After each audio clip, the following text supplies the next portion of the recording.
Your Big Story Breakdown. In tonight's Big Story Breakdown, we are keeping up with the Capitol. Ryan Walters officially resigning as state superintendent.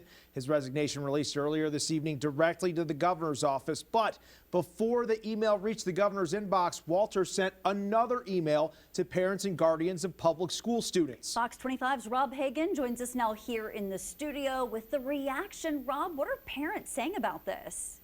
Well, Wendy, Adam, the email sent to parents discusses Walters' tenure, filled with personal merits as state superintendent since he was sworn in January 2023. But the people I spoke with say otherwise. It's official. Ryan Walters is no longer Oklahoma's state superintendent. Here's the letter addressed to Governor Stitt, Pro Tem Paxton, and Speaker Hilbert sent before the close of the business day Tuesday. But hours before his resignation letter, Walters sent a different email to parents statewide touting what he describes as the most historic education reforms in Oklahoma's history. After getting the email and reading about his supposed accolades, I was glad to just be able to put that behind us and move on and hopefully get an improvement and get what our children deserve. Sarah Henry's more than just a mom of students at Wilson Elementary. She's also a teacher who worked under Walters' tenure. I feel like he focused so much on himself and not truly what the children need. Walters says Oklahoma is now the #1 school choice state in the nation. His email touts merits including boosting teachers' pay, eliminating Department of Equity and Inclusion, critical race theory, and, quote, woke indoctrination from our schools. I think in reading the letter, the only accomplishment that I could attribute to Ryan Walters is throwing public education in Oklahoma into complete chaos. Owner of Bluebird Books, Lori Dickinson Black, says Walters helped her business by trying to ban books from Edmond school shelves, including The Glass Castle and The Kite Runner. So I think learning what actually goes inside of the classroom and not just listen to some sound bites of a wannabe politician on national newscasts is the best approach for doing what's best for our kids. Walters' email also generating a ton of backlash on social media on all the news pages, including ours. The email concludes with Walters thanking parents for their support and never giving up on what matters most, our kids. We've got nowhere to go but up, so let's see it. We have the opportunity now to kind of clear the tables and get back to focusing on our kids and trying to be more than the 50th in the country of education. Now, Walters may have resigned, but his replacement is still unclear. Whoever Governor Stitt appoints will serve as state superintendent through January 2027. Live in studio, Rob Hagan, Fox 25 News.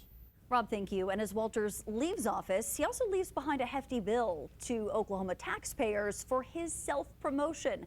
Fox 25 has reported extensively on the contracts with out-of-state PR firms to get him on national media and promote his image. We've also uncovered how your tax dollars meant for public education were spent on airfare and hotels while Walters made political appearances. We tallied well over $100,000 spent on those efforts, but one former employee says it was likely much more. I don't think that we know how much money was spent, Wendy. Not yet. That's one of the reasons why I ask for, in the accountability, to have a forensic audit. And it doesn't need to be conducted by anyone in state government. It needs to be an outside firm with no connections. Former Board of Education Secretary Amy London asking for that audit, along with $100,000 in lost wages and damages and her claim of wrongful termination. She has taken the first steps towards filing a lawsuit by filing a tort claim against the Department of Education. We have posted that entire filing on OKCFox.com. The former superintendent of El Reno Public Schools throwing his name into the hat for state superintendent. Craig McVeigh, been retired since 2022, but says he will be filing his paperwork tomorrow. Fox 25's Paige Taylor got the chance to speak with him and tells us what's inspiring him to run. I said the other night when I announced that we have to stop the chaos. We have to stop the BS. We need to focus on the ABCs and the 1, 2, 3s, and that's what I want Oklahomans to know that I will be there to do. That's Craig McVeigh, and he recently announced he is running for state superintendent in Oklahoma. I've done everything you could possibly do in schools, and teacher, coach, counselor, principal, superintendent, federal programs director, special ed director, transportation director, operations director. I used to tell people that if I needed to mow the football field, I did. We asked why he's throwing his name into the hat. Not just Ryan Walters, but the whole aura that he and destruction that he created. That was the first thing. And then, I think we've been on this path for about 15 years of 50th. And when that ranking came out, I think I can do better. He says there is also something specific that pushed him to run. The inability of our elected policymakers to stop the destruction that Ryan Walters was causing at the Capitol was the first thing that I said, we have to stop that.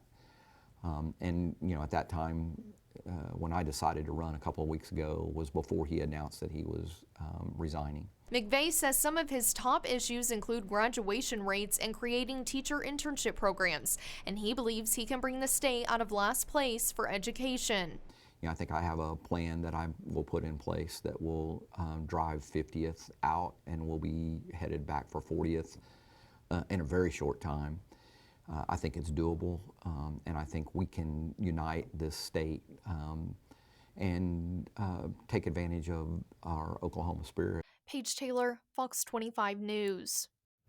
Craig McVeigh, not the only candidate running for superintendent in the 2026 election. Former Bixby Superintendent Rob Miller announced back in February he was launching his campaign. Superintendent of Peg's Public Schools, Dr. John Cox, also running for the job. Records show former Tulsa Public School Board members Jeanette Marshall and Dr. Jerry Griffin are also running. Lawmakers looking for ways to help reduce the rising cost of home insurance. There's a two-part interim study that's a bipartisan effort digging into why Oklahomans have seen high insurance rates over the years. According to Lending Tree, Oklahoma's rates have increased by 51% in the last 5 years and jumped 9% just last year. Analysts say that nearly 1 in every 8 homes in Oklahoma is uninsured. Higher insurance costs make it harder to recruit and retain workers and businesses. They add financial pressures that can lead to food insecurity, deferred health care, and even contribute to domestic violence. It is with those concerns in mind that I'm urgently looking for solutions to what feels like out of control inflation in homeowners insurance. We all know that Oklahoma faces weather changes, but if states with similar risk profiles can keep rates more affordable, surely we can too. Oklahoma already launched a program called Strengthen Oklahoma Homes, which provides grants to some people who have experienced wind and hail damages. Lawmakers will have a follow-up session next Monday. Protecting our water needs and resources, the focus of another interim study held today. Certainly understand needs that we have and our declining water resources out there.